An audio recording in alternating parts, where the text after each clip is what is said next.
ঠাম্মার হেসেলের আজকে রান্না হবে পেঁপে দিয়ে তরকারি, যা সাধারণত কোনো বাচ্চারা খেতে চায় না, কিন্তু এইভাবে রান্না করলে সব বাচ্চারাই খাবে। এই দেখেন আমি কড়াইটা গরম করে তেল দিয়ে দিয়েছি কড়াইতে, তার মধ্যে ডুমো ডুমো করে আলু কেটে রেখেছি, সেইটা দিয়ে দিব। এই তো আলু দিয়ে দিলাম, এটা ভাজা হবে। তার মধ্যে আমি পেঁপেটা করে নিব, একটু হলুদ একটু লবণ দিয়ে একটু জল দিয়ে ঢেকে রেখে দেব ভাজা হওয়ার জন্য।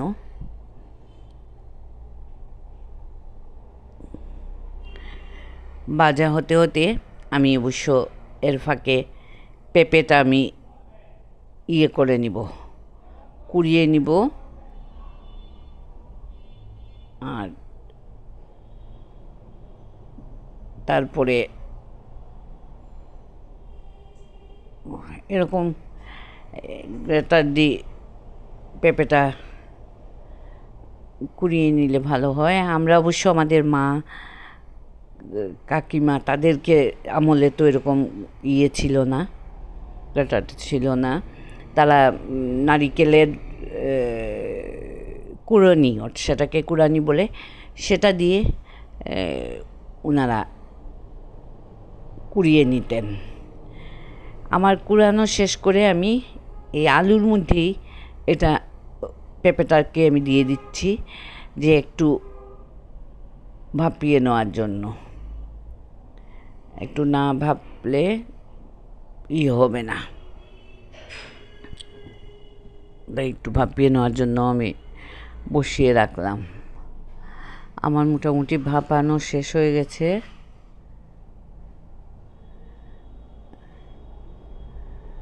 এখন আলু আর পেঁপে দুটোটা একসাথে ভাপানো শেষ, আমি তুলে রেখে দিচ্ছি।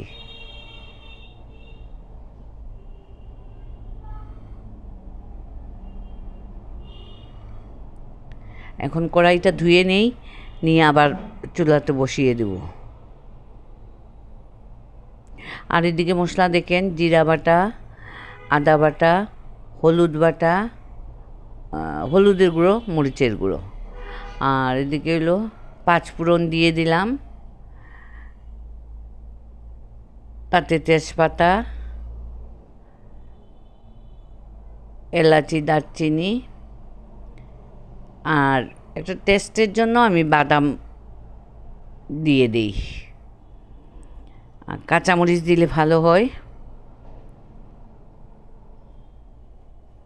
এখন দিয়ে দিব সব মশলা।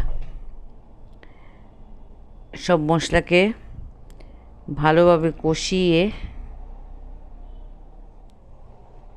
একদম যখন দেখব তেল ছেড়ে যাচ্ছে, তখন আবার এই পেঁপে আর আলুটা আমি দিয়ে দিব।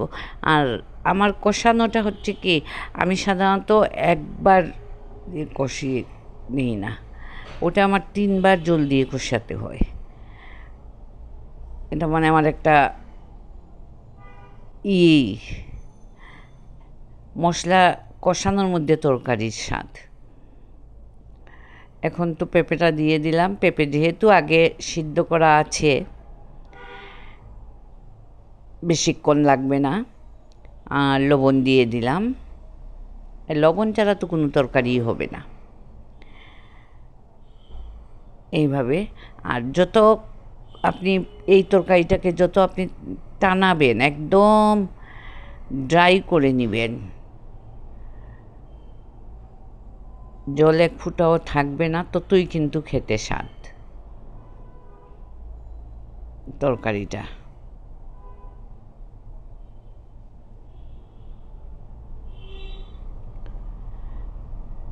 এখন তরকারিটাকে আমি চুলোর উপরে কম আগুন দিয়ে একটু বসিয়ে রেখেছি, যে জলের যেন শুকিয়ে যায়। কারণ বেশি আগুন দিলে কড়াইতে পুড়ে যাবে, তাই একটু কম আঁচে আমি বসিয়ে রেখেছি। আস্তে আস্তে শুকিয়ে গেলে নেব। এর মধ্যে ঘিও দিয়ে দিলাম, একটু চিনিও দেওয়া যায়, তবে আমি আজকে চিনি দিইনি।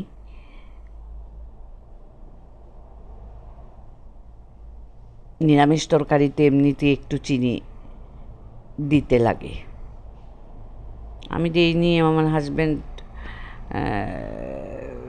চিনি দিলে পরে খাবেন না, সেই জন্য। কিন্তু এই তরকারিতে আপনি চিনি দিতে পারবেন, একটু মিষ্টি দিয়ে দিবেন। হ্যালো বন্ধুরা, আজকের রান্না আমার রীতিমতো শেষ করে চলে আসলাম। কি রান্না করেছি তা তো আপনারা দেখতেই পেলেন। আর আসলে পেঁপেটা অনেক বাচ্চারা খেতে চায় না, কিন্তু এটার উপকারী যে কতটা সেটা বোঝানো যায় না। তাই আমি এভাবে পেঁপে তরকারি রান্না করে আমার মেয়ে নাতিন তাদেরকে সব সময় আমি খাওয়ানোর চেষ্টা করি। যদি আপনাদের এরকম রান্না করে খেয়ে ভালো লাগে তাহলে আপনারা একটা লাইক, কমেন্ট, সাবস্ক্রাইব করবেন। না রে বাবা, আমি খাইতাম না, খাওয়া ছাড়িচ্ছি। আজকের তরকারিটা আপনাদের ভালো লাগবে আমি সেই আশায় রইলাম। দেখে আপনাদের কতটুকু